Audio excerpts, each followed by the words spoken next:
एक राज भाग दो। गीता मौसी हैरानी से कंचन को जाते देखती रही। इतने में कांति जी वहां आ गई। गीता को हैरान देखकर बोली, क्या हुआ? अरे यार, तुम्हारी छोटी बहू कैसी है? इसे कुछ भी कह लो, अपनी ही धुन में रहती है। कांति ने ठंडी सांस लेते हुए कहा, हाँ, धोखा खाएगी किसी दिन। अपनी आंखों से देख लेगी तो आंखें खुलेंगी। हम बड़े अनुभवी लोगों को कौन सुनता है आजकल। कंचन ने टीवी देख रहे ससुर जी को एक कप चाय दी। फिर जाकर जया के बेडरूम में देखा। रमेश गहरी नींद में था। फिर कांति और गीता जी की चाय पीनी शुरू ही की थी कि कंचन का मोबाइल बज उठा। नितिन का फ़ोन था। बात करने के बाद कंचन ने कहा, माँ, भाभी के मामा जी को 2-4 दिन अस्पताल में ही रहना पड़ेगा। यह छुट्टी ले लेंगे, भाभी के साथ लेकर ही आएंगे। मैंने भी कह दिया, आप दोनों देख ले, यहाँ पर तो हम सब हैं ही।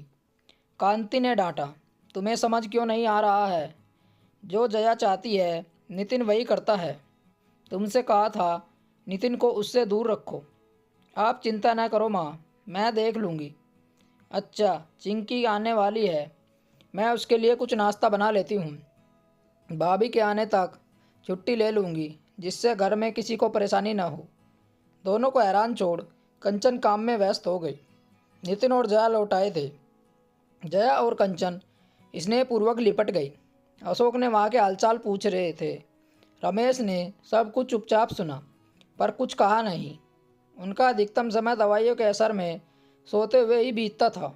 उन्हें अजीब सी डिप्रेशन की बीमारी के दौरे पड़ते थे, जिसमें कभी कभी वे चीखने चिल्लाने लगते थे तो कभी घर से बाहर भागने की कोशिश करते थे। सासू माँ को जया फूटी आंख भी नहीं सुहाती थी, जबकि वह खुद ही उसे बहू बनाकर लाई थी। बेटे की स्वस्थता का सारा आक्रोश वह जया पर ही निकाल देती थी। घर का सारा खर्च नितिन और कंचन ही उठाते थे। अशोक रिटायर हो चुके थे और रमेश तो कभी किसी काम पर गया ही नहीं। उनकी पढ़ाई में भी बहुत कम हुई थी। 4 साल बीत गए। कंचन ने एक सुंदर पुत्र को जन्म दिया तो पूरे घर में उत्सव का माहौल था। नन्हे दक्ष को सबकी भरकर गोद में खिलाते। जया ने ही दक्ष की पूरी जिम्मेदारी संभाल ली थी। कंचन के ऑफिस जाने पर जया ही दक्ष को संभालती थी। कई पड़ोसी रिश्तेदार दक्ष को देखने आते रहते और कंचन के कानों में मक्कारी से घुमा फिराकर नितिन और जया के अवैध संबंधों की जानकारी का जहर उड़ेलकर चले जाते। और कुछ तो यहाँ तक मजाक में कह देते थे कि चलो, अब नितिन 2 बच्चों का बाप बन गया। कंचन के कानों पर जूं नहीं रेंगती। सब देखकर हैरान और चुप हो जाते। 1 साल और बीत रहा था कि एक अनहोनी घटना घट गई। चिंकी के स्कूल से फ़ोन आया। चिंकी बेहोश हो गई थी। नितिन और कंचन तो ऑफिस में थे। जया ने दक्ष को कांति जी के पास छोड़कर तुरंत अस्पताल भागी। नितिन और कंचन को उसने रास्ते से ही फ़ोन कर दिया था। चिंकी को डॉक्टर देख चुके थे। उन्होंने उसे एडमिट कर कुछ टेस्ट कराने की सलाह दी। जया नितिन के कहने पर चिंकी को सीधा अस्पताल ले आई। स्कूल से फर्स्ट एड मिलने के बाद वह होश में आई तो वह बहुत सुस्त और कमज़ोर लग रही थी। नितिन और कंचन भी अस्पताल पहुंच गए थे। नितिन ने घर पर फ़ोन करके सारी स्थिति बता दी थी। चिंकी ने बताया सुबह ही वह असुविधा महसूस कर रही थी। अचानक उसे चक्कर आने लगे और वह शायद फिर बेहोश हो गई थी। सब हैरान तो थे तब हुए जब उसने कहा, कई बार ऐसा लगता है कि सिर घूम रहा है, कभी अचानक डिप्रेशन लगने लगता है। जया इस बात पर पूरी तरह चौंक गई। रोते हुए बोली, कंचन, यह क्या कह रही है? चिंकी, रमेश की भी तो ऐसी ही तबीयत खराब होनी शुरू हुई थी। क्या चिंकी भी? अरे नहीं भाभी, पढ़ाई का दबाव होगा। कितना तनाव रहता है आजकल बच्चों को। आप परेशान न हो, हम सब है ना। कंचन ने जया को तसल्ली दी। चिंकी ने सब टेस्ट हुए। रात को नितिन ने सबको घर भेज दिया। अगले दिन कंचन रमेश को अपने साथ अस्पताल ले गई। वहाँ से थोड़ी देर चिंकी के पास बैठे रहे। फिर वह बेचैनी से उठने बैठने लगे तो कंचन उसे वहाँ से लेकर वापस आ गई। जया चिंकी के पास ही थी। कांति ने कंचन को डांटा, रमेश को क्यों लाई थी? माँ, चिंकी की बीमारी का पता लगाने के लिए रमेश भैया का डीएनए टेस्ट होना था, कहकर कंचन किचन में चली गई। कंचन ने थोड़ी बार देखा कि कांति जी और गीता मौसी की आवाज़ें चिंकी के कमरे से आ रही थी। गीता जी जब भी आती चिंकी के कमरे में ही सोती थी। कंचन दरवाजे तक जाकर रुक गई। गीता कह रही थी कि अब पोल खुलने वाली है, रिपोर्ट में सच सामने आ जाएगा। बड़े आए हर समय भाभी भाभी के रट लगाने वाले, आगे खुलेगी अब। क्या सब कह रहे हैं कि पति को संभाल कर रख। नितिन पिता की तरह ही तो है, डटा है अस्पताल में। कांति जी ने भी हाँ में हाँ मिलाई। बाहर खड़ी कांचन का खून खोल उठा। घर की बच्ची की तबीयत खराब है और यह दोनों इस समय इतनी घटिया बातें कर रहे हैं। अगले दिन चिंकी की सब रिपोर्ट्स आ गई। सब सामान्य था। उसका बीपी लो हो गया था। शाम तक डिस्चार्ज होना था। नितिन और जया अस्पताल में रुके।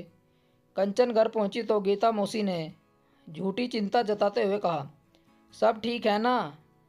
वो जो डीएनए टेस्ट होता है उसमें क्या निकला? यह पूछते भी गीता मौसी की आंखों में मक्कारी दिखाई दे रही थी। कंचन ने आसपास देखा। अशोक जी कुछ सामान लेने बाजार गए हुए थे। रमेश अपने रूम में थे। कंचन ने बहुत ही गंभीर स्वर में बात शुरू की कि मौसी, मैं थक गई हूँ आप दोनों की झूठी बातें तानों से। माँ, अब कैसे नितिन और भाभी के बारे में गलत बोल सकती हैं? आप दोनों हैरान होती है ना कि मुझ पर भी अब किस बात का असर क्यों नहीं होता? वह इसलिए कि विवाह की पहली रात ही नितिन ने मुझे सब कुछ बता दिया था कि वह हर हालत में भाभी और चिंकी की देखभाल करते हैं और हमेशा करेंगे। उन्होंने मुझे सब बताया कि आपने जानबूझकर अपने मानसिक रूप से अस्वस्थ बेटे का विवाह एक अनाथ गरीब लड़की से करवाया, जिससे वह आजीवन आपके रोब में दबी रहे। नितिन ने आपको किसी लड़की का जीवन ना बर्बाद करने की सलाह भी दी थी, पर आप तो पंडितों की सलाह के चक्कर में पड़ी थी। यह ग्रहों का प्रकोप है जो विवाह के बाद दूर हो जाएगा। आपकी इस हरकत पर नितिन हमेशा शर्मिंदा और दुखी रहे। भाभी का जीवन आपने बर्बाद किया है। नितिन उसकी देखरेख से आपकी इस गलती की भरपाई ही करने की कोशिश करते रहते हैं। वे ही नहीं, मैं भी भाभी की हर परेशानी में उनका साथ दूंगी। और रिपोर्ट में पता चल गया कि रमेश ही चिंकी के पिता हैं। मौसी, आपकी बस इसी रिपोर्ट में रुचि थी ना? आगे से आप कभी मुझसे ऐसी बातें मत करना, वरना मैं और नितिन भाभी को लेकर अलग हो जाएंगे और इस अच्छे भले घर को तोड़ने की जिम्मेदार आप दोनों ही होंगी। हमें शांति और सम्मान के साथ एक दूसरे के साथ रहने दो तो अच्छा रहेगा, कहकर कंचन अपने बेडरूम में चली गई। अरे तुम कहाँ चली गीता? कहीं नहीं दीदी, जरा घर का एक चक्कर काट लूँ फिर आऊँगी। और आज तो तुम्हारी बहू की निश्चिंता का राज भी पता चल गया। एक बेटा तुम्हारा बीमार है, दूसरा कुछ ज़्यादा ही समझदार। पहले दिन से ही सब कुछ बता रखा है बीवी को। कहते हुए गीता के पैर पटकने की आवाज़ कंचन को अपने कमरे में ही सुनाई दी तो उसे हंसी आ गई। पूरे प्रकरण की जानकारी देने के लिए उसने मुस्कुराते हुए नितिन को फ़ोन मिला दिया। दोस्तों, कहानी अच्छी लगी हो तो चैनल को सब्सक्राइब करना न भूलें और अपनी राय कमेंट बॉक्स में ज़रूर दें। मिलते हैं एक और अच्छी कहानी के साथ। कहानी सुनने के लिए धन्यवाद। राम राम दोस्तों।